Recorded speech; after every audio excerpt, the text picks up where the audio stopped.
Alright, so right off the bat, we get a bird's eye view of the scene. So it's a downward angle in which we see the height of the building so that we get an understanding and a sense of how far off the ground they really are to get a little bit of suspense. It's interesting that you cut from bird's eye and then rotate it ever so slightly to where just in the corner the explosion shot is in frame. Now, I find it interesting that before this scene, before the bad guy actually moves in to fight, the skyscraper, the windows did not reflect the skyline.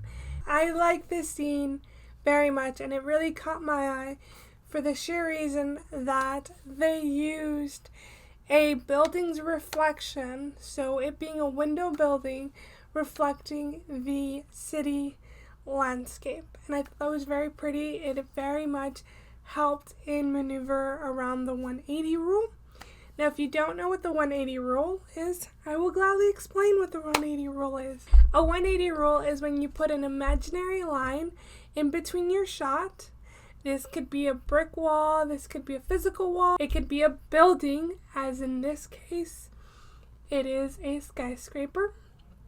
And you basically aren't allowed to film around it. So like if they would have filmed inside the building, they would have broken their imaginary 180 line, which wasn't that imaginary, it was a physical building this time, reflecting the skyline of the city onto the windows of the building. Really makes the shot feel filled. I feel like if they had stayed where at the beginning of the shot it was all dark, it would have had a lot of negative space and it wouldn't have looked as interesting or as entertaining as it ended up looking. Now, I like how it cuts to the wide shot, so again you can see how deep the fall is right before the bad guy falls, just to remind you how high up they are. I believe most of this is done in green screen, so they're not really that high up. Now, I love how he does the swing over. Now, it does remind me of like 3D when they like are hitting you with the bubbles or whatever the 3D object is when you have those 3D glasses. But I think it works well where he's actually using the bamboo from the building. I'm gonna guess it's bamboo or metal or whatever it is.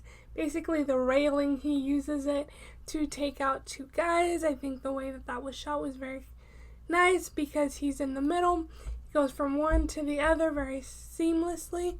I like how when he falls, the wooden plank hits both the guys, taking two of his opponents out already. So it's just showing you that every movement that Shang Chi does is for a purpose. You have this really nice tunnel scene in which on one side is the city skyline and then it's mirrored back in the building, just reminding you that what you see on the actual building is just a reflection of the city.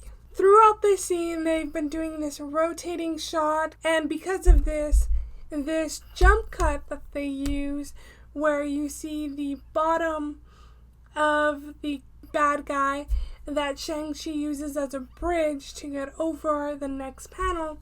Now, it didn't feel like a jump cut because prior to this, a lot of the movement has been circular and more rotational. I like that he gets his ass kicked at the very end, like he's just overwhelmed and undone.